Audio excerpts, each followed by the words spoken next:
కుక్క ఒక కుక్క ఒకటి అక్కడికి వచ్చింది. మహాభారతానికి ఒక గమ్మత్తు ఉంది.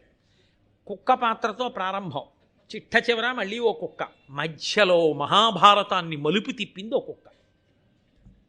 అసలు మహాభారతాన్ని అంతటినీ మలుపు తిప్పేసింది ఓ కుక్కే. ఏకలవ్యుడు కుక్క నోట్లో 6 బాణాలు కొట్టుండకపోతే భారతం ఓలా ఉండుండేది. కాబట్టి ఆ కుక్కే భారతాన్ని అంత తిప్పింది. అదో విచిత్రం, కుక్క పాత్రకి భారతానికి అంత దగ్గర. రామాయణంలో కుక్క మాంసం గురించి ఎక్కువ ప్రస్తావన చేయబడుతుంది. విశ్వామిత్రుడికి కోపం వస్తే చాలు, అస్తమానం శమాంసం యథాహార ముష్టికాహ నామ నిర్ఘృణాహ అంటుంటాడు. కుక్క మాంసం తినేవాళ్ళై బతకండి అంటుంటాడు. కాబట్టి అక్కడికి ఒక కుక్క వచ్చింది. కుక్కకి ఒక లక్షణం ఉంటుంది. కుక్క ఇంట్లో ఉండకూడదు అని అనరు. కుక్క ఉండవచ్చు ఇంట్లో, కానీ కుక్క రాజద్వారం దాటి లోపలికి కానీ వచ్చిందనుకోండి, దేవతలు మీ ఇంట పూజాగృహంలో ఉన్నటువంటి దేవతలు ఆ రోజు ఉపవాసం ఉండిపోతారు, అన్నం తినరు. దేవతల ఉపవాసం ఉండిపోయినటువంటి క్షోభ యజమానిని కట్టి కుడుపుతుంది, ఎప్పుడో అప్పుడు బాధిస్తుంది. అది జాతక చక్రం చూస్తే దొరికేదేం కాదు, ఆ ఉపాసన బలం ఉన్న వాళ్ళకి తెలుస్తుంది. ఎందుచేత అంటే శృంగగిరికి పీఠాధిపత్యం వహించారు చంద్రశేఖర భారతీ స్వామి వారు. ఆయన దగ్గరికి ఒకప్పుడు ఒక ఆయన వెళ్ళాడు. వెళ్ళి దిగులుగా కూర్చున్నాడు. ఆయన మాట్లాడుతూ ఏమలా కూర్చున్నావు, ఏం చేస్తుంటావు అన్నారు. నేను రోజు శాలగ్రామాలను ఆరాధన చేస్తాను. ఆయన అన్నారు, మీ ఇంట ఉన్నటువంటి శాలగ్రామాల్లో ఒక శాలగ్రామాన్ని మీ నాన్నగారు జీవించి ఉన్నంత కాలం వేరుగా పూజ చేసి దానికి చాలా పెద్ద నైవేద్యం పెడుతుండేవారు. మీ నాన్నగారు శరీరం విడిచిపెట్టిన తర్వాత ఆ శాలగ్రామానికి వేరు పూజ నువ్వు చేస్తున్నావా కొడుగ్గా? ఈయనేం చెప్పలేదు ఆయనకి, అదేనే దివ్య దృష్టి అని మనం చేసింది. అంటే ఆయన అన్నాడు, నిజమే, మీరు ఎలా గ్రహించారో నాకు తెలియదు. మా నాన్నగారు ఒక శాలగ్రామాన్ని ప్రత్యేకంగా పూజ చేసేవారు, మిగిలిన వాటితో కలపకుండా పూజ చేసి దానికి వేరే పెద్ద నైవేద్యం పెడుతుండేవారు. మా నాన్నగారు చనిపోయిన తర్వాత నేను ఆ శాలగ్రామాన్ని మిగిలిన శాలగ్రామాలతో కలిపేశాను. అన్నింటికీ కలిపి కాసి నీళ్లు పోసి పూజ చేసేసి అన్నిటికీ కలిపి నైవేద్యం పెడుతున్నాను. అంటే చంద్రశేఖర భారతీ స్వామి వారు అన్నారు, అందుకే నువ్వు ఇబ్బందిలో ఉన్నావు. ఆ శాలగ్రామం అది నృసింహ శాలగ్రామం, దాన్ని మిగిలిన వాటితో కలిపి పూజ చేయడానికి వీల్లేదు. దాన్ని వేరుగా పూజ చెయ్యాలి, దానికి వేరుగా మహానైవేద్యం ఎక్కువ పెట్టాలి, దాని ఆకలి ఎక్కువ. నువ్వు అలా పెట్టని కారణం చేత నీ ఇంటి పూజామందిరంలో ఆకలితో ఉండిపోయిన నృసింహ శాలగ్రామం యొక్క వ్యధ నిన్ను కట్టి కుడుపుతోంది, అందుకు బాధపడుతున్నావు. ఇంటికి వెళ్ళి నృసింహ శాలగ్రామాన్ని వేరు చేసి పూజ చేసి పెద్దగా నైవేద్యం పెట్టడం మొదలుపెట్టు అన్నారు. ఆరాధన తెలిసి ఉండాలి, సరిగా ఉండాలి, విగ్రహం ఎంత ఉండాలో తెలిసి ఉండాలి, పెద్దలను అడిగి పూజామందిరంలో పెట్టుకోవాలి. ఇప్పుడు నేను ఈ మాట అన్నానని ఆ తర్వాత ఇంకా అనేక ప్రశ్నలతో నా దగ్గరికి దయచేసి రాకండి. కొన్ని లేనిపోని ఉపద్రవాలు తెచ్చుకోవడం అవుతుంది. కాబట్టి అలా చేయకపోతే ఏమవుతుందంటే, ఇంట ఆకలితో ఉన్నవాడు ఏడుస్తూ కూర్చుంటే ఎంత ప్రమాదం వస్తుందో, సీతమ్మ తల్లి ఏడుస్తూ కూర్చున్నటువంటి ఆ కన్నీటి బిందువు భూమి మీద పడితే భూమి అంతా కాలిపోతుంది.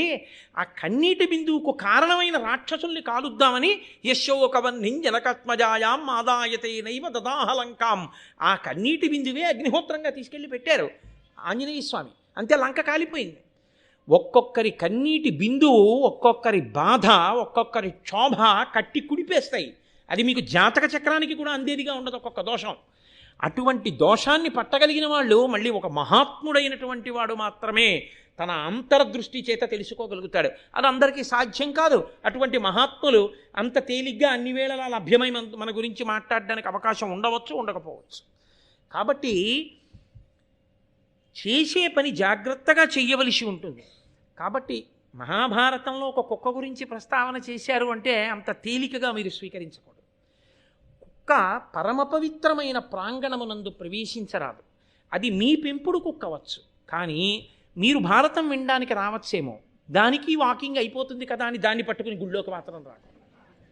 అది దోషభూయిష్టం. దాన్ని పట్టుకుని జనులు తిరగని ప్రదేశంలో తిరగాలి. అంతేకాని అబ్బే ఏం చేయదండి, అబ్బే ఏం చేయ, మీకు తెలుసు పక్కన వెళ్తున్న వాడికి, వాడిని ఎప్పుడో కరిచింది, వాడు అలాగే వెనకాల ఉంటాడు. అవతల ఏదో వెళ్ళవలసిన వేళ అయిపోతున్న దీని పక్క నుంచి ఎడితే కరుస్తుందేమో అని చెప్పుకోలేక నలుగురిలో దాని వెనకాతలే మెల్లగా పెడుతుంటాడు భయపడి. అయితే పక్క సందులోకి పోతాడు పనున్నా లేకపోయినా. ఈ రోడ్డు మీద తిప్పడం ఏంటి? ఎవరూ లేని చోట తిప్పాలి అలాంటి దాన్ని తీసుకెళ్తే. కాబట్టి సరే, ఇప్పుడు మళ్ళీ నేను ఆ సివిక్ సెన్స్ అన్న దాని గురించి ఏం మాట్లాడతాను, అది వేరు విషయం. కాబట్టి కుక్క వచ్చింది ఆ యజ్ఞ ప్రాంగణంలోకి. అది దేవశూని, దేవతల కుక్క. దేవతల కుక్క అయినా అది కుక్క కదండి. కాబట్టి యజ్ఞశాల ప్రవేశం అది చేస్తుందేమో, యజ్ఞభూమి అందరి తిరుగాడితే అపవిత్రమవుతుందన్న భావన చేత ఎంతవరకు ఏది పవిత్రమో అంతవరకు పవిత్రం, ఏది దాటి వెళ్ళకూడదో అది దాటి వెళ్ళకూడదు. మా ఇంటి ముందు పోలేనండి, నేను డబ్బు కట్టి వేయించుకున్న పోలేనండి, నాకు పోల్ మీద ఫ్యూజ్ వేయడం వచ్చండి, నేను ఇంట్లో ఫ్యూజులు అస్తమానం వేస్తుంటానండి, ఎక్కి వేస్తానంటే పోల్ ఎక్కడానికి నిన్ను అనుమతిస్తారా? ఇవి నువ్వు పెట్టుకున్న రూలు, నువ్వు డబ్బిచ్చి వేయించుకున్న పోల్ మీద ఎక్కడానికి నీకే అధికారం లేకపోతే వేదంలో చెప్పిన విషయాన్ని ప్రశ్నించే అధికారం నీకెక్కడుంది? కాబట్టి ఈశ్వర నిర్ణయమే. ఆయనే సృజించాడు సర్వభూతములను. కానీ జ్ఞానం వేరు, ఆచారం వేరు, అనుష్ఠానం వేరు.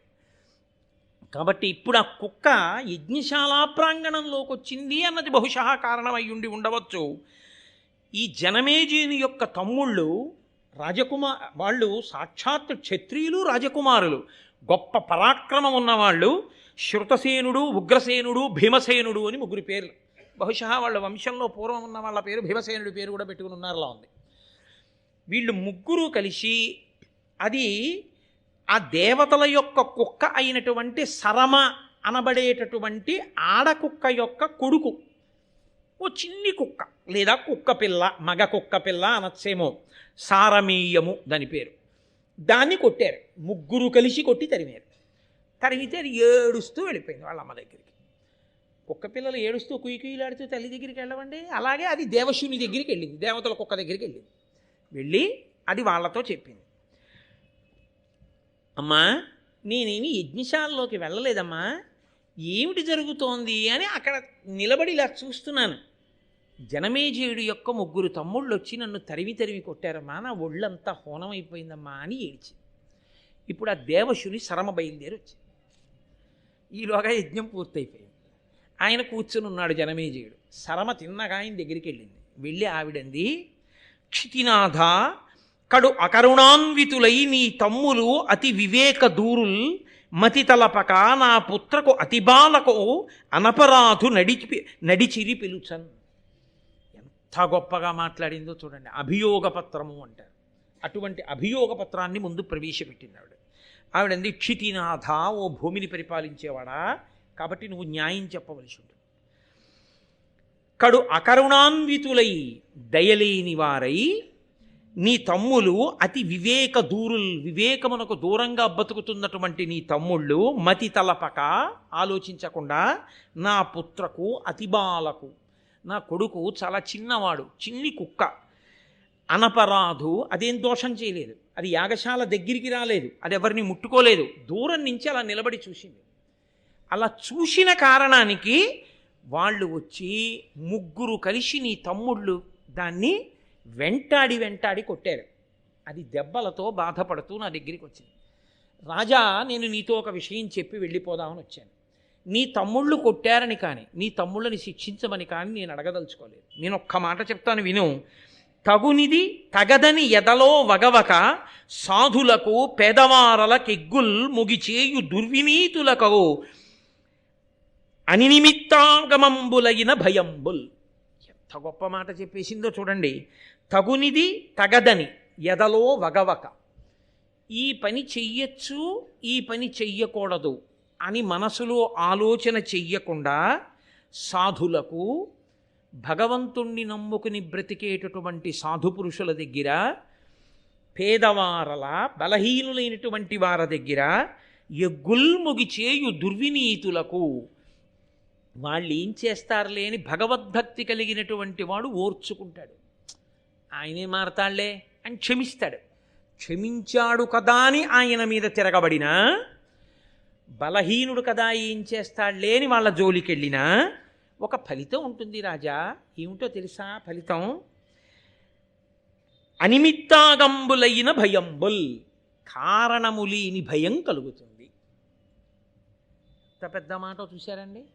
కారణం ఉండదు భయానికి. అంటే ఏదో ఒక కారణం మీకు అగుపించింది అనుకోండి, మీరు భయపడతారు. అయ్యి బాబోయ్ ఇప్పుడు ఇలా చేస్తే ఏమైనా అవుతుందేమో అనుకుంటారు. రాత్రి 10 గంటల వేళలో కటిక చీకట్లో పుట్టలు ఎక్కువగా ఉన్న ప్రదేశంలో చేత దీపం లేకుండా మీరు నడుస్తున్నారనుకోండి, అమ్మో నేను ఏమైనా పావును తొక్కుతానేమో అని మీరు అనుకుంటారు. పట్టపగలు 11 గంటల వేళ భానుగుడి జంక్షన్లో ఉన్న అపార్ట్మెంట్ 3rd ఫ్లోర్ మెట్ల మీద త్రాచుపా ఉంటుందని మీరు ఊహిస్తారా? ఉంటుంది అని మీరు ఊహకు కూడా అందుతుందా? 30 ఏళ్ల నుంచి అక్కడ కాపురం చేస్తున్నారు, ఆఫీస్కి వెళ్ళిపోయే హడావిడిలో మీరు మెట్లు దిగుతున్నారు, పరిగెడుతున్న త్రాచుపాము మీద కాలేశారు. ఎక్కడి నుంచి వచ్చింది ఈ పాము? కారణం తెలియదు. ఎలా వచ్చింది అని మీరు అడిగారు అనుకోండి, అందరూ ఏమంటారో తెలుసండి, అదేంటండి ఇక్కడికి పాము ఎలా వచ్చిందండి అసలు, అయిపోయి త్రాచుపాము రావడం ఏంటండి అసలు, ఎప్పుడు 30 ఏళ్ల నుంచి ఉంటున్నా ఇక్కడ పాము బురద పాము చూడలేదు, ఎప్పుడు ఇక్కడ త్రాచుపాము ఏంటండి, పైగా 2nd ఫ్లోర్ మెట్ల వరకు రావడం ఏంటి, ఇంతమంది ఇప్పుడే కదా తిరుగుతున్నాం, ఎలా వచ్చిందండి అసలు అంటారా అనరా? ఇప్పుడు కారణం మీరు ఊహించగలరా ప్రమాదమునకు? ఎవరిని అడిగినా ఏమంటారంటే అరే చాలా ఆశ్చర్యంగా ఉందండి అనేవాడే కానీ కారణాన్ని చెప్పలేడు. ఇది ఎలా వచ్చిందో తెలుసా? ఇదిగో వెనక చేసిన కర్మకి ఫలితం ఆ పాము రూపంలో వచ్చేసింది. కారణం మనకు దొరకకుండా వస్తుంది సుమా, గ్రహించుకో రాజా. వెళ్ళిపోయింది కుక్క. రాజు పురోహితుడిని వెతుక్కుంటూ వెళ్ళిపోయాడు అన్నారు వ్యాస భగవానుడు, నన్నయ్య భట్టు. ఇది బాహ్యంలో వింటే ఏమిటండి ఏదో అర్థమైనట్టు ఉంది, అర్థం కానట్టు ఉంది, ఏమిటో ఏదో పట్టి పట్టక దొరికి దొరకక చిక్కి చిక్కక అలా ఉన్నట్టుంది ఏమిటండి అనిపిస్తుంది.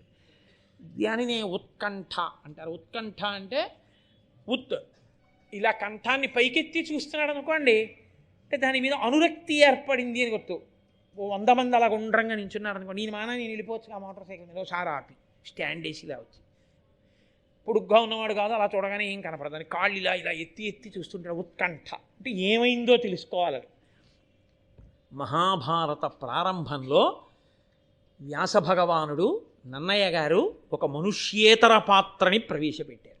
మనుష్యుడు కాదు, శునకం. ఉత్కంఠ, కంఠం ఇలా ఎత్తి చూసేటట్టుగా మనలో ఒక రకమైనటువంటి ఉత్సాహాన్ని, తెలుసుకోవాలనేటటువంటి జిజ్ఞాసని పెంచారు. ఈ ఎత్తిన కంఠం ఎప్పటి వరకు ఉంచాలని వాళ్ళ ఉద్దేశం అంటే 18వ పర్వం పూర్తయ్యే వరకు. అప్పటికి నీకు ధర్మం బాగా అర్థమైపోతుంది అని. అంటే నా ఉద్దేశం ఇలా ఉండిపోమ్మని కాదు, 18 పర్వాలు ఎక్కడ దొరుకుతాయండి అని అర్జెంటుగా కొనుక్కుని చదవడం మొదలుపెట్టేసుకుంటారు కాదు. అది రచనా వైచిత్రి. అది జాతిని ధర్మం వైపు నడిపించాలనేటటువంటి ఋషి యొక్క ఆర్తి. దానికి రుణపడ్డాం మనం ఋషికి. తండ్రి తాపత్రయపడ్డట్టు తాపత్రయపడతారు వాళ్ళు, లేకపోతే వాళ్ళ కర్మ వాళ్ళకి ఎందుకు వచ్చినా కూడా ఇవన్నీ చెప్పడం. ఇందులో ఆంతర్యం ఏమిటో తెలుసా అండి? కుక్క సాధుప్రాణి, తనంత తానుగా ఏం మీద పడిపోయి కరిచేసేటటువంటి ప్రాణి కాదు. యజమానిని నమ్ముతుంది. మీరు దాని దగ్గరికి వెళ్ళి ప్రేమతో నిలబడ్డారో అని దానికి అర్థమైతే అది తోక ఊపి సంకేతిస్తుంది. లోకంలో కొన్ని ప్రాణులు మీ పట్ల ప్రేమతో ఉన్నాయో ప్రేమతో లేవో మీకు ఎప్పుడూ అర్థం కాదు. కొన్ని ప్రాణులు మీ పట్ల ప్రేమతో ఉన్నాయి అని తెలిసిపోతుంది. అలా తెలియడానికి అవకాశం ఉన్న ప్రాణుల్లో కుక్క ఒకటి. అది తోక ఊపుతుంది, తోక ఊపితే చాలా తెలిసిపోతుంది. 2, కుక్కని మీరు ప్రేమని అభివ్యక్తం చేయడానికి, నేను నీ జోలికి వచ్చేవాణ్ణి కాను అని చెప్పడానికి మీరు బ్రహ్మణ్యో బ్రహ్మ బ్రహ్మ బ్రహ్మ వివర్ధన అటువంటి మంత్రాలు ఏం చెప్పక్కర్లేదు. ఒక్క అక్షరం ఒత్తులేంది దూ దూ దూ అన్నారనుకోండి, అది కూడా రాలేదనుకోండి అంటే చాలు, అది ఊరుకుంటుంది, తోక ఊపేస్తుంది. అది కుక్కకున్న లక్షణం. కుక్క పోవాలనుకోండి చెయ్యి అంటే చాలిపోతుంది కదండి. అంతే కుక్కకున్న లక్షణం. దానికి 3 రాజకుమారులు వెంటబడాలా? 3 రాజకుమారులు సైన్యం లేనట్టు, పిలిస్తే పలికేవాడు లేనట్టు, దిక్కులేని వాళ్ళల్లా ఇంత బలపరాక్రమాలతో వృద్ధి పొందినటువంటి చంద్రవంశంలో పాండవులకు వారసులుగా జన్మించిన వాళ్ళు జనమేజయుని యొక్క సోదరులు 3 రాజులు సిగ్గు లేకుండా ఒక కుక్క పిల్లని తరుగుతారా? 3 రాజులు తరమవలసినంత పెద్ద ప్రాణి అండి అది. 3 రాజులు పరిగెత్తుకొస్తుంటే కుక్క పిల్ల ఎదురు నిలబడుతుందని మీరు ఊహించగలరా? అది వెంటనే పారిపోతుంది. పారిపోతున్న కుక్క పిల్లని 3 వేపుల నుంచి వచ్చి పారిపోవడానికి మార్గం లేకుండా చేసి కొడుతుంటే అది నన్ను వదిలిపెడితే బాగుండు బాబోని కుయ్యో కుయ్యో కుయ్యో అని ఏడిచి ఏడిచి పారిపోతే అది తమ పరాక్రమం అనుకుని సంతోషపడిపోయి వెళ్ళి యజ్ఞభూమిలో కూర్చున్నవాడు ఈశ్వరుడు ఎందుకు క్షత్రియుడిగా పుట్టించాడో ఆ బలపరాక్రమాలతో ఆ ధనుర్వేదంతో ఎవరిని రక్షించాలో తెలుసుకోలేక ఎవరితో యుద్ధం చెయ్యాలో తెలియక అల్పప్రాణుల మీద ఇంత పరాక్రమాన్ని చూపించిన నీకు ఆ కుక్క ఎంత ఏడ్చిందో ఆ ఏడుపు యొక్క ప్రతిఫలంగా కారణం లేని ఆపద వస్తుంది. కారణం లేకుండా ఇంత బలం చూపించావు కాబట్టి. రాజా కట్టి కుడుపుతాయి, నీకు చెప్పేవాడు లేడు, నీ ప్రవర్తనని ఎప్పటికప్పుడు దిద్దేవాడు లేడు, ఉండి ఉంటే ఇలా జరిగి ఉండేది కాదు. ఇది ఆ కుక్క హృదయం. దేవశుని అందుకు చెప్పింది ఈ మాట. కాబట్టి ఈ ఘట్టం కేవలం మహాభారతంలో ఆనాటిదని మీరు అనుకోకండి. మీరు సమాజంలో ఎప్పుడు ఎక్కడికి వెళ్ళి నిలబడండి, మీరు ముగ్గురి మధ్య ఉంటారు ఎప్పుడు. ఒకటి మీకన్నా తక్కువ వాళ్ళు, రెండు మీతో సమానులు, మూడు మీకన్నా అధికులు. ఈ ముగ్గురితో కాకుండా నాలుగోవాడు మీకు ఉండడు. ఏ ప్రాణి ముందు మీరు వెళ్ళి నిలబడినా ఒకటి మీతో సమానమై ఉండాలి, రెండు మీకన్నా అధికమై ఉండాలి, మూడు మీకన్నా తక్కువై ఉండాలి. మీకన్నా తక్కువ ప్రాణి కనబడితే కలియబడడం అధికారుల దగ్గర నుంచి ఉంటుంది ఈ లక్షణం. ఆయన పాపం ఎక్కువగా మాట్లాడేవాడు కాదు, చెప్పిన పని చేసుకుపోతాడు. అంటే ఊళ్ళో పని అంతా ఆయనకు అప్పచెప్తాడు. వాడు కాగితం ఇస్తే కలియబడతాడు, వాడు జోలికి వెళ్ళడు. ఈ పరిస్థితి మీరు చూడాలా. భారతం ఆనాటి నుంచి ఈనాటి వరకు ఉన్న వ్యవస్థలో దోషాన్ని తప్పు పట్టింది. అందుకను కూర్చున్నది ఆ కుర్చీలో. ఎవడు చెయ్యవలసిన పనిని చేయించడానికి కూర్చున్నావు. నీ చేతకానితనానికి పని చేసేవాడా పాడవలసిన వాడు. కాబట్టి నీకన్నా తక్కువ వాడు కనపడితే కలియబడకూడదు, నీతో సమానులు కనపడితే వీడు వృద్ధిలోకి రావాలని కోరుకోవాలి. నీకన్నా అధికుడు కనపడితే ఈర్ష్య పడకూడదు. వారు ఎంత సాధన చేస్తే ఈ స్థితిని పొందారో వారి దగ్గర తెలుసుకుని నేను కూడా ఆ స్థితిని పొందాలనుకోవాలి. పెద్దవారిని చూసినప్పుడు వచ్చే అసూయని పూజ్యభావనతో గెలవాలి. సమానుడి పట్ల వచ్చే ఉదాసీనత, వాడు నేను సమానమే అన్న భావనని వీడు ఇంకా వృద్ధిలోకి రావాలన్న ప్రేమతో గెలవాలి. నీకన్నా తక్కువ వాడిని చూసినప్పుడు వాడే పాటి అనడం కాదు, వాడు కూడా ఈశ్వరుడి అనుగ్రహంతో ఒకనాడు గొప్ప స్థితిని పొందుతాడు. వాణ్ణి గౌరవించడం చేత నేను ఈ స్థితిలో నిలబడగలుగుతాను తప్ప వాణ్ణి అగౌరవపరిస్తే నేను దిగజారిపోతానని నువ్వు తెలుసుకుని ఉండాలి. ఈ మూడు లేని జీవితం అకారణమైన ఆపదల్ని తీసుకొచ్చి కూర్చోపెడుతుంది ఇంట్లో. అప్పుడు మళ్ళీ కనబడ్డ ప్రతి చోటికి వెళ్ళి అయ్యా నాకు ఆపదలు వస్తున్నాయండి, నాకు కష్టాలు వస్తున్నాయండి, నేను ఏమిటో ఇబ్బందుల్లో ఉన్నానండి అని చెప్పుకోవడం కాదు. నీ జీవితాన్ని దిద్దుకో, నీ ప్రవర్తనని దిద్దుకో, నీ నడవడి దిద్దుకో. నువ్వు భూతముల పట్ల, భూతములు అంటే ప్రాణుల పట్ల ఎలా ప్రవర్తించాలో నేర్చుకో. పరహితము చేయునెవ్వడు పరమహితుండగును భూత పంచకమునకున్, పరహితమే పరమధర్మము పరహితునకు నిదురు లేదు పర్వేందుముఖి అంటారు భాగవతంలో పోతన గారు. నువ్వు భూతముల పట్ల ప్రేమతో, ముగ్గురి పట్ల నువ్వు ఎలా ప్రవర్తించాలో అలా ప్రవర్తించడం నీకు వస్తే నీకు కారణము లేనటువంటి ఆపదలు రావు. కారణమున్న ఆపదలంటే చేసిన కర్మకి ఫలితం ఉంటుంది. ఎప్పుడో తెలియక చేసావు కానీ ఫలితం ఉంటుంది. ఇప్పుడు నువ్వు తెలుసుకుని ప్రవర్తిస్తున్నావు కాబట్టి ఆపదామపహర్తారం దాతారం సర్వసంపదాం, పాము కరవలసిన వాడిని చీమతో కనిపించి ఈశ్వరుడు విడిచిపెట్టేస్తాడు. ఇప్పుడు వాడు మారాడు, భక్తితో ఉన్నాడు కాబట్టి వాడిని నేను చెనకనంటాడు. నమ శివాభ్యాం అశుభాపహాభ్యాం. ఈ ఈశ్వర కృప రావడానికి కారణం నువ్వు నీ ప్రవర్తన మార్చుకోకుండా నువ్వు కేవలం ఈశ్వరుడికి వెళ్ళి బిల్వదళాలు వేసినంత మాత్రం చేత ఈశ్వరుడు నిన్ను అనుగ్రహిస్తాడనుకోవద్దు. ఆ బిల్వదళాలు ఆయన సృష్టిలోవే నువ్వు గుర్తుపెట్టుకోవలసి ఉంటుంది. గభీరే కాసారే విశతి విజనే ఘోర విపినే విశాలే శైలే చ భ్రమతి కుసుమార్థం జడమతి సమర్పీ చేతస్సరసిజమమానాధభవతే సుఖేనావస్థాతుం జనహ్య నజానాతి కిమహో అంటారు శంకర భగవత్పాదులు శివానంద లహరిలో. ఈశ్వరుడికి పట్టుకెళ్ళి నేను అది చేశాను ఇది చేశానని నువ్వు ఇవ్వడానికి నువ్వు కొత్తగా సృష్టించి తేలేదు. ఈశ్వర సృష్టిలోని ఈశ్వరుడికి ఇస్తున్నావు. దానికి నీ ప్రజ్ఞేం లేదు. నీకు పుణ్యం ఇవ్వడానికి ఆయన నీ చేత ఇప్పించాడంతే. నీ కొడుకు చేతిలో 10 రూపాయలు నువ్వు పెట్టి అయ్యా నువ్వు ఈ పంతులు గారికి ఇవ్వరా అని నీ కొడుకు చేత ఇప్పిస్తే నేను ఇచ్చాను 10 రూపాయలని నీ కొడుకు అంటే అది ఎంత అన్యాయమో, అలా ఈశ్వరుడు మారేడు దళాల్ని సృష్టించి నీ చేతికి మారేడు దళాలు ఇచ్చి నా మీద బారైరా పుణ్యం ఇస్తానన్నాడు. ఈశ్వరాయంత అనుగ్రహించి మారేడు దళాల్ని నిన్న రాత్రికి రాత్రి నా యందు ప్రేమ కలిగిన వారు ఎక్కడి నుంచో తెచ్చి మారేడు దళాలు ఇస్తే తెల్లవారేటప్పటికీ ఏకాదశి నాడు నీ దగ్గర కూర్చుని మారేడు దళోదకంతో అభిషేకం చేసి మారేడు దళాలు నీ మీద పూజ చేయగలిగాను. ఇది కదా నీ అనుగ్రహం అంటే.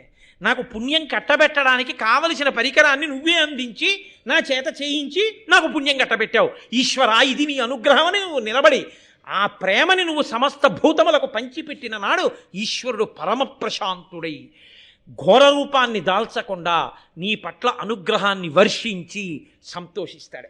అందుకే బలవంతుడైన వాడు ఎవరి పట్ల ఆ బలాన్ని ప్రదర్శించాలి అంటే బలహీనులైనటువంటి వారిని చెనకుతున్న వాళ్ళని నిగ్రహించడానికి ఉపయోగించాలి తప్ప బలహీనులైన వారిని చెండడానికి తన బలాన్ని ఉపయోగించకూడదు. నీకు జీర్ణమయ్యే శక్తి ఉంది కదా అని అదే పనిగా తినేయకూడదు. నీ శరీరానికి ఎంత కావాలో అంత మాత్రమే పుచ్చుకోవాలి. నీకు ఈశ్వరుడు నోరిచ్చాడు కదా అని ఏది పడితే అది మాట్లాడకూడదు. ఏది వేదమును సమర్థిస్తుందో అది మాత్రమే మాట్లాడాలి. దుస్తర్కాస్తు విరంజతాం అంటారు శంకరాచార్యుల వారు.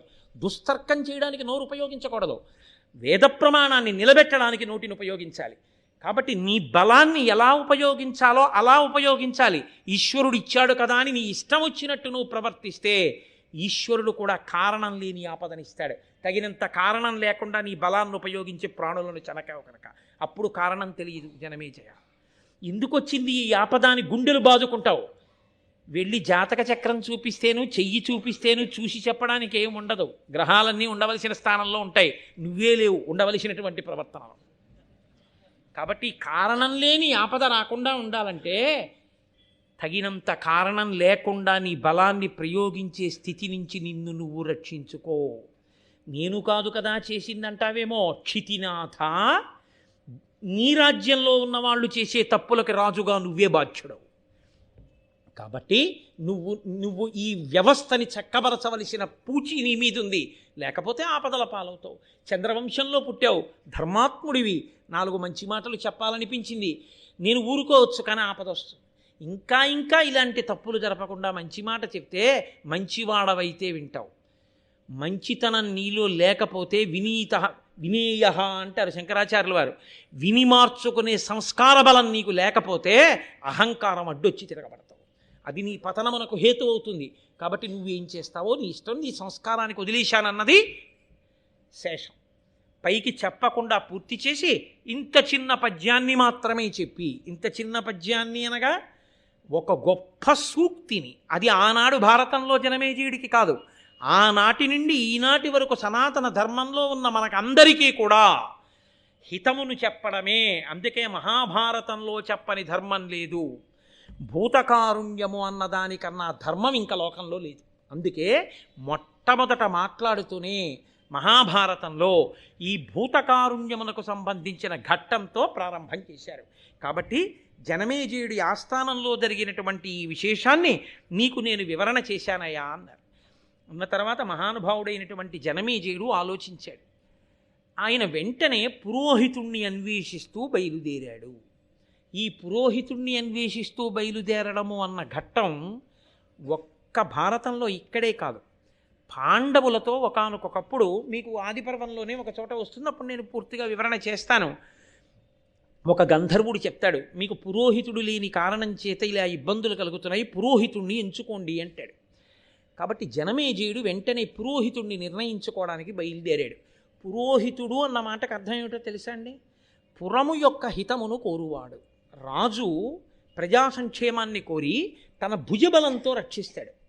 పురోహితుడు రాజును ఆశ్రయించిన వాళ్ళు తప్పులు చేయకుండా ఆ తప్పుల ఫలితంగా రాజుకి ఆపద, రాజు ఆపద రూపం పేరుతో ప్రజలకు ఆపద రాకుండా ఎప్పటికప్పుడు రాజు యొక్క రక్షణ కోరి రాజు యొక్క నడవడిని పరిశీలించి ఎప్పటికప్పుడు కారణం చెప్తూ మార్గం చెప్తూ జరగరాని దోషములు జరిగితే రాజు వరకు కూడా తేకుండా ప్రాయశ్చిత్త కర్మలు ఆచరించి తాను గొప్ప భక్తుడై నిరంతరము ఈశ్వరుణ్ణి ధ్యానం చేస్తూ అగ్నిహోత్రంలో హవిస్సులిస్తూ హోమకార్యం చేస్తూ పురమ యొక్క హితము కొరకు తన తపస్సుని ధారపోసి ఆ అక్షతలు పట్టుకుని వచ్చి లోకా సమస్తా సుఖినోభవంతు అంటూ సింహాసనం మీద కూర్చున్న రాజు యొక్క తల మీద అక్షతలు వేసి పెడుతూ ఉంటాడు.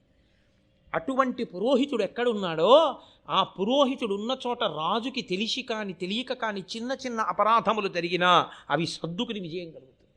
అది పురోహితుని యొక్క గొప్పతనం. అందుకే పురోహితుడు లేకుండా ఉండరు. కుటుంబమే కాదు, ఆ సాంప్రదాయం రాచరికం దగ్గర నుంచే కాదు, ఇంటి పురోహితుడు అంటారు. ఆయన సత్యనారాయణ వ్రతం చేయిస్తేనే ఆయనకి పంచెల చాప పెట్టక్కర్లేదు. పండక్కి బట్టలు కొనుక్కున్నప్పుడు ఇంటి పురోహితుడికి కూడా ఓ పంచెల చాప కొని పట్టుకెళ్ళి ఆయనకి ఇచ్చి ఒక నమస్కారం చేస్తారు. ఎందుకని అంటే ఆయన ఓ పూజ చేసుకుంటున్నా, ఓ హోమం చేసుకుంటున్నా, ఆయన కాశీ వెళ్ళి విశ్వేశ్వరుడికి అభిషేకం చేసుకుంటున్నా, పాపం నా ఇందు ప్రీతి కలిగిన వాడు ఆ కుటుంబం అంతా నన్ను నమ్ముకునుంది, ఆయన మళ్ళీ మళ్ళీ నా దగ్గరికి వచ్చేటప్పుడు, ఏమండి మీరు ఇంటి బ్రహ్మగారు, ఇదిగో మీ చలవ కన్యాదానం చేసేశాను, బాలసార ఇదిగో మనవడు పుట్టాడు, బాలసార ముహూర్తం ఎప్పుడు పెడతారు అని, నా మనవరాలు పుట్టింది, మనవరాలకి పేరు ఎప్పుడు పెడదాం, అన్నప్రాశన ఎప్పుడు చేద్దాం అని ఇంటి తోరణం విప్పడానికి వీలు లేకుండా తోరణం మీద తోరణం తోరణం మీద తోరణం కడుతూ శుభకార్యాలకి నేను వెళ్ళి యాజకత్వం వహించగలిగినటువంటి అదృష్టం యజమానికి పట్టాలి, పాపం నన్ను నమ్ముకుని ఉన్నాడని ఆయన కాశీ వెళ్ళి విశ్వనాథుని యొక్క శివలింగాన్ని మీద కాశీని నీళ్లు పోసేటప్పుడు మిమ్మల్ని స్మరిస్తాడు. ఆయన మిమ్మల్ని స్మరించాడు కాబట్టి ఆ కారణం చేత మీరు చేస్తున్న చిన్న చితక దోషాలుంటే సర్దుకుంటాయి పురోహితుడుంటే. అందుకని ఇంటి పురోహితుడు, ఇంటి చాకలి అని దేవతాంశ సంభూతులు వాళ్ళందరూ. చాకలి స్పృశిస్తే చాలు దోషం పోతుంది. కాబట్టి వారిని గౌరవిస్తారు శాస్త్రంలో. ఏ శుభకార్యం జరిగినా వారిని పిలిచి, ఓ నైవేద్యాలు పెడితే వారిని పిలిచి చక్కగా ప్రసాదం ఇచ్చి బట్టలు పెట్టి ఎంతో మర్యాదగా ప్రవర్తిస్తారు. అందరినీ కూడగలుపుని తీసుకెళ్ళగలిగినటువంటి స్థితిని దేవాలయ వ్యవస్థగా ఆవిష్కరించింది సనాతన ధర్మం. కాబట్టి ఒక పురోహితుడిని వెతుక్కోవాలి. నేను యజ్ఞం చేస్తూ కూర్చున్నాను, యజ్ఞశాలలో ఇది జరిగింది, శరమ వచ్చి చెప్పే వరకు నాకు తెలియలేదు. ఇలాంటివి జరగకుండా ఉండాలి అంటే నా చాటున కూడా సరి అయిన మాటలు చెప్పి కాపాడగలిగిన ఒక పురోహితుడు కావాలి. ఇప్పుడు పురోహితుడిని వెతుక్కోవడానికి ఏ మంత్రినో పిలిచి ఓ పురోహితుడిని చూడండి అని పంపించలేదు, తాను బయలుదేరాడు. ఒక మర్యాద అని ఒక మాట ఉంటుంది. మీరు చూడండి, సభకి ఆధ్యక్షము అని ఒక మాట ఉంటుంది. ఆధ్యక్షం వహించేటటువంటి వ్యక్తి సభలో పెద్దరికాన్ని వహిస్తాడు. ఆయన్ని మాత్రమే మనం ఆహ్వానిస్తాం, మిగిలిన వాళ్ళని ఆహ్వానిస్తాం. ఈనాటి సభకి ఫలానా వారిని అధ్యక్షత వహించవలసిందిగా కోరుతున్నాం, వారికి ఫలానా వారు పూలదండ వేస్తారు. మిగిలిన వాళ్ళని పిలిచి మిగిలిన సభా కార్యక్రమాన్ని అధ్యక్షుల వారు నడిపిస్తారు. వీరు అధ్యక్షం వహిస్తారు అని చెప్పి వారిని కూర్చోబెట్టి మీరు వెళ్ళిపోయి అన్నీ మీరే జరిగేస్తుంటే, మీరే పిలిచేస్తుంటే, మీరే మాట్లాడేస్తుంటే ఈయనెందుకు? అలా నామమాత్రావశిష్టంగా కూర్చోబెట్టరు సనాతన ధర్మంలో. ఆయన సభని నడిపిస్తాడు. ఆయన ఎవరెంతసేపు మాట్లాడాలో చెప్తాడు. ఆయన సభ పూర్తయిపోయిందని ప్రకటిస్తాడు. అధ్యక్షుడి సభని పూర్తయిపోయిందని ప్రకటించాడంటే ఆ సభ పూర్తయిపోయిందని గుర్తు. సభాధ్యక్షుడు ఉండేది ఎందుకు అంటే తాను మాట్లాడడానికి కాదు, ఎవరు ఎంత మాట్లాడాలో చెప్పి సభను నడిపించడానికి.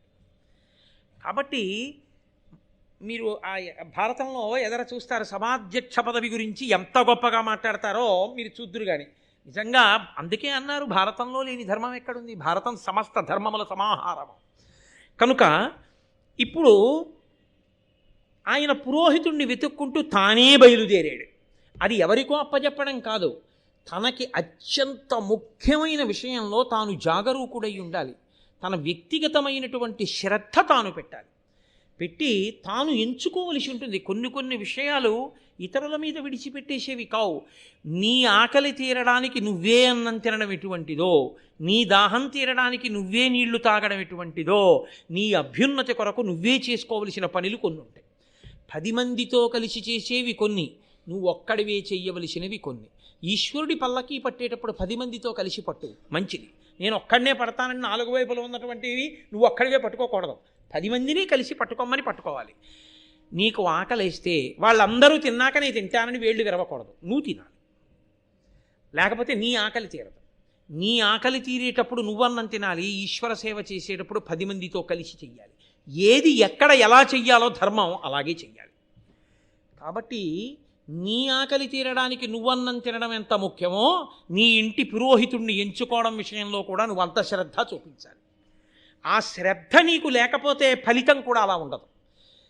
కొన్ని విషయాలలో నువ్వు వ్యక్తిగతమైన శ్రద్ధ పెట్టకపోతే ఆ మాటకు అర్థమే ఉండదు. తన తండ్రి శరీరం విడిచిపెట్టేస్తే శ్రాద్ధం తానే పెట్టాలి. అంతేకాని దానికి కూడా వరుడు ఇచ్చేస్తానండి అనకూడదు. దీక్షావస్త్రాలు ఇచ్చేస్తానండి, వరుడు ఇచ్చేస్తానండి, ఆయన అధీనం పెడతానండి, ఆఖరిని ఎప్పుడో వచ్చి 1 గంటకో ఎప్పుడో నేను ప్రసాదం తిని వెళ్ళిపోతానండి అనకూడదు. నువ్వే పెట్టాలంతే కూర్చొని. శ్రాద్ధం పెట్టడానికి 365 రోజుల్లో ఒక్కరోజు నీ తండ్రి నీకు శరీరం ఇచ్చిన మహానుభావుడు, ఆయన శరీరం పడిపోయిన తర్వాత ఆయన్ని స్మరించి శ్రాద్ధం పెట్టడానికి నీకు సమయం లేకపోతే నిన్నెవరు నమ్మాలి లోకంలో? నీకు శరీరం ఇచ్చిన తండ్రికి శ్రాద్ధం పెట్టడానికే నీకు ఖాళీ లేకపోతే నన్ను నువ్వు ఉద్ధరిస్తావా?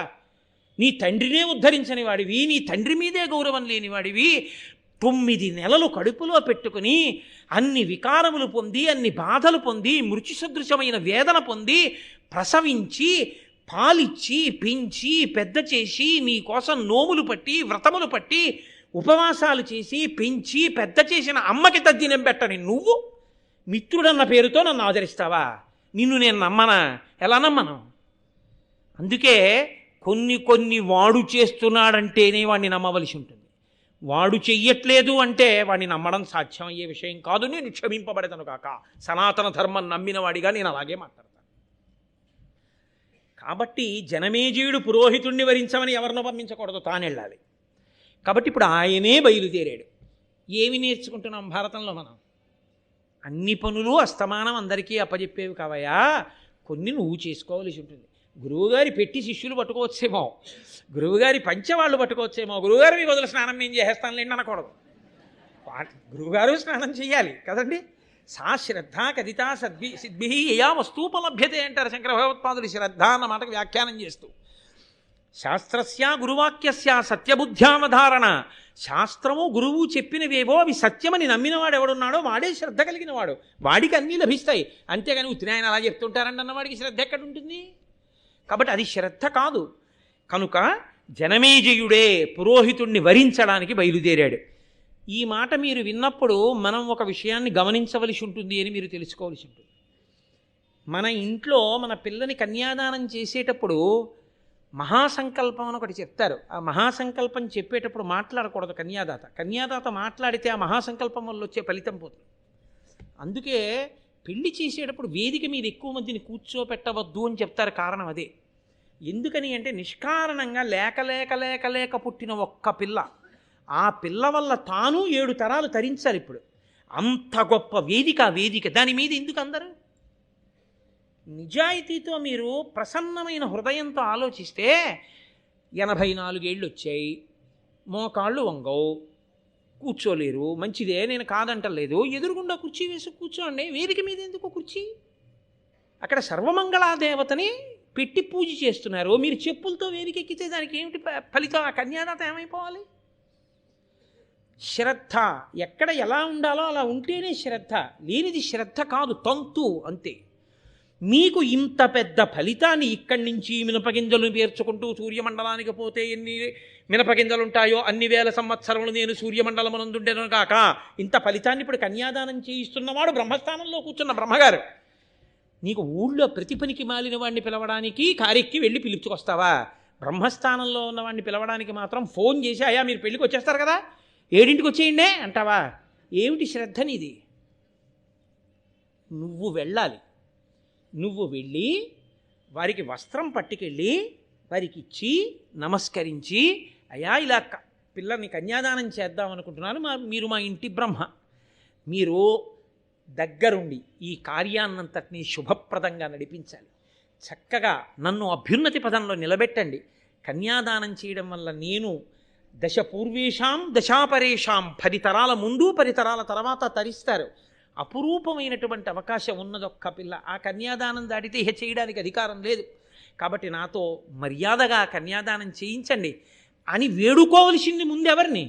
బ్రహ్మస్థానంలో కూర్చున్న వాళ్ళని. 56 మాటలు మగపెళ్లి వారింటికి వెళ్ళడానికి నీకు ఖాళీ ఉంది, అయిందానికి కాందానికి మాట్లాడడానికి నేను మన్నింపబడేదను కాక. నీకు బ్రహ్మస్థానంలో ఉన్నవాడిని వెళ్ళి వరించి నమస్కరించి రావడానికి నీకు ఖాళీ లేదా? రామాయణం చదవండి, వశిష్ఠుడైతే ఎలా వరించాడు? మహాభారతం చూడండి, జనమేజయుడైతే పురోహితుడిని ఎలా వరించాడో. నీ అభ్యున్నతి కావాలనుకున్నప్పుడు బ్రహ్మస్థానంలో కూర్చున్నవాడు దోషం చేసినా నీ శ్రద్ధ వల్ల నీకు ఫలితం వచ్చేస్తుంది. నువ్వు శ్రద్ధగా కూర్చోగలిగి ఉండాలి, నువ్వు ఇచ్చే గౌరవం నువ్వు ఇవ్వగలిగి ఉండాలి. కాబట్టి మహానుభావుడు జనమేజయుడు స్వయంగా బయలుదేరాడు. బయలుదేరి ఆ నదీ తీరంలో చూస్తున్నాడు. ఎందుకు నదీ తీరం దగ్గరికి వెళ్ళాలి? కావాలంటే ఏం ఊళ్ళల్లోకి వెళ్ళి వెతుక్కోకూడదేంటి? కాదు, నదీ తీరము ఎక్కడున్నదో అక్కడ పర్ణశాలలు వేసుకుని ఉంటారు.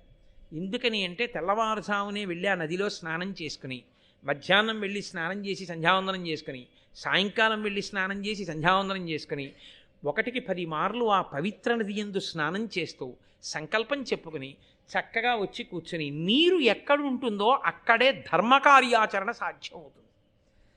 ఆచమనం చెయ్యాలి, అన్నీ బాగున్నాయి, ఇచ్చిన విడిది అద్భుతమైన విడిది.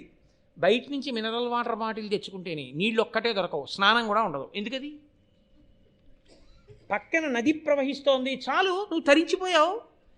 అందుకే బాలకాండలో రాముడు విశ్వామిత్రుడితో కలిసి వెళితే, మహానుభావ బ్రహ్మన్ గురువర్య, ఇక్కడ దగ్గరలో నది ప్రవహిస్తోంది, మీరు ఇక్కడ ఉందురుగానంటాడు. ఎవరికి ఎక్కడ ఆవాసం ఇవ్వాలో తెలిసి ఉండాలి, ఎవరి హృదయాన్ని బట్టి వాళ్ళకి ఇవ్వాలి.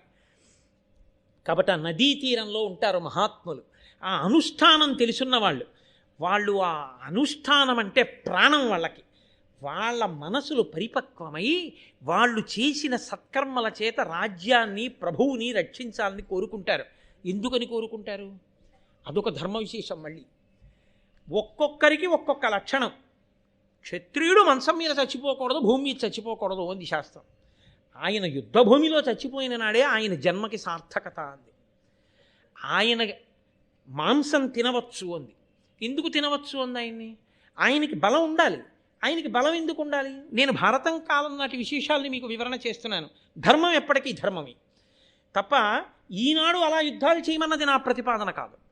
కాబట్టి ధర్మం అలాగే మాట్లాడుతుంది. మాంసం తిను, దోషం లేదు. రామచంద్రమూర్తి తిన్నారు, దోషం లేదు. ఎందుకు మాంసం తిన్నాడు? శరీరము బలంగా ఉండాలి. ఇప్పుడు ఈ బలంగా ఉన్న శరీరం ఏం చెయ్యాలి? బలహీనుడైన వాణ్ణి చెనకుతున్న బలవంతుణ్ణి చెనకడానికి బలం ఉపయోగించాలి. కాబట్టి ఇప్పుడు అతను యుద్ధభూమికి వెళ్ళాలి. యుద్ధభూమిలో బలహీనుల్ని పాడి చేస్తున్న వేరొక బలవంతుణ్ణి చంపే ప్రయత్నంలో తాను చచ్చిపోయినా తన స్వధర్మంలో తాను చచ్చిపోయాడు. అందుకే వీరస్వర్గం ఇచ్చామన్నారు. తప్ప హింసని ప్రోత్సహించి కాదు, లోకధర్మాన్ని నిలబెట్టడం కోసం. కాబట్టి ఇప్పుడు ఇటువంటి వారందరూ నది ఒడ్డున ఎందుకుంటారు? వారెప్పుడు ఒకటి కోరుకుంటుంటారు, బలవంతుడై ధర్మాత్ముడై యజ్ఞయాగాది క్రతువులు చేస్తూ లోకాన్ని రక్షించాలని కోరుకునే రాజు 10 కాలాలు బతికుండాలని కోరుకుంటారు.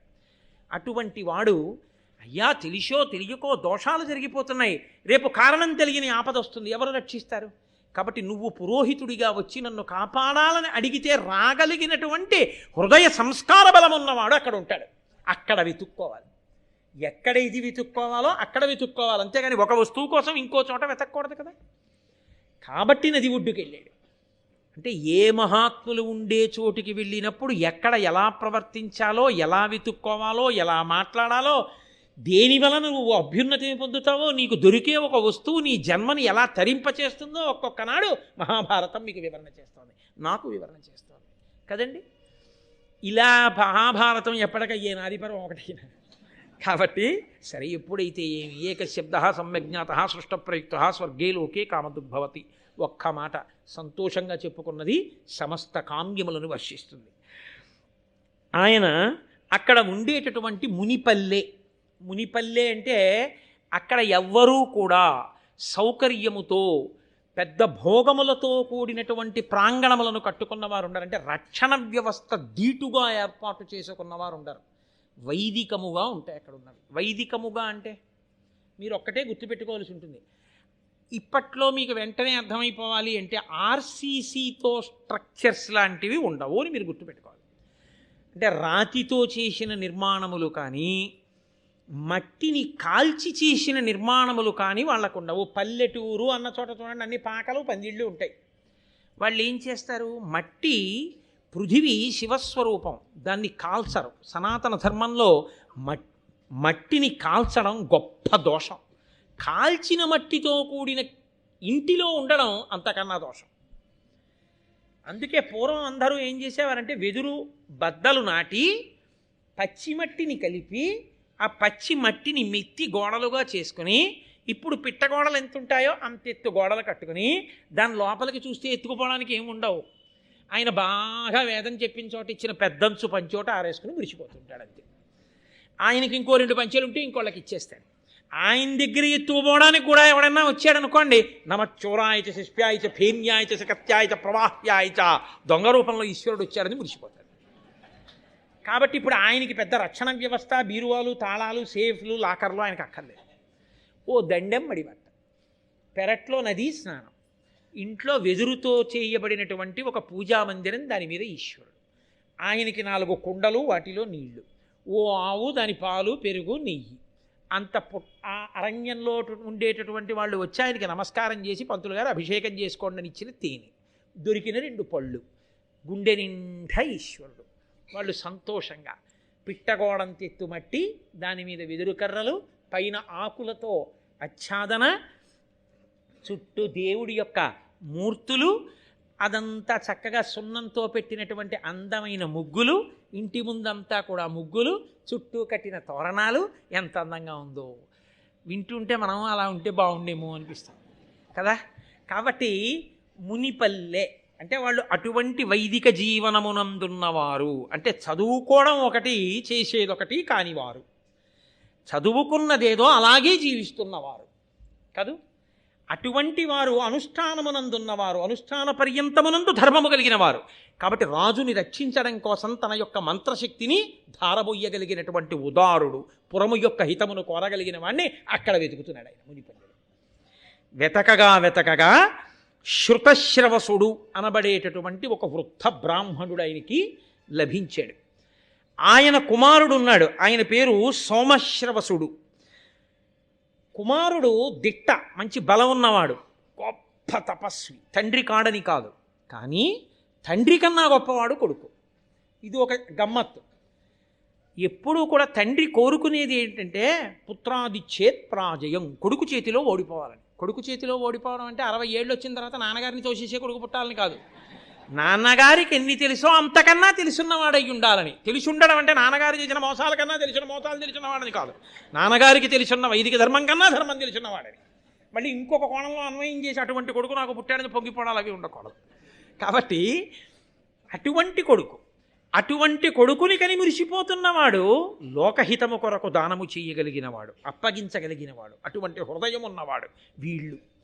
అది ఆ వంశం, అంత గొప్ప తండ్రి కొడుకులు. ఇప్పుడు కొడుకు దగ్గరికి వెళ్ళి అడగకూడదు, తండ్రి దగ్గరికి వెళ్ళి అడగాలి. నీవు ఏదైనా గట్టిగా మాట్లాడినా, మెల్లిగా మాట్లాడినా పెద్దవాళ్ళతో మాట్లాడాలి, పిల్లల జోలికి వెళ్ళకూడదు. కాబట్టి కొడుకుని అడిగేటప్పుడు ఆయన్ని వెళ్ళి అడిగేస్తే మా నాన్నగారిని వెళ్ళి అడిగిన తర్వాత ఇంకా ఒప్పుకోడైనా.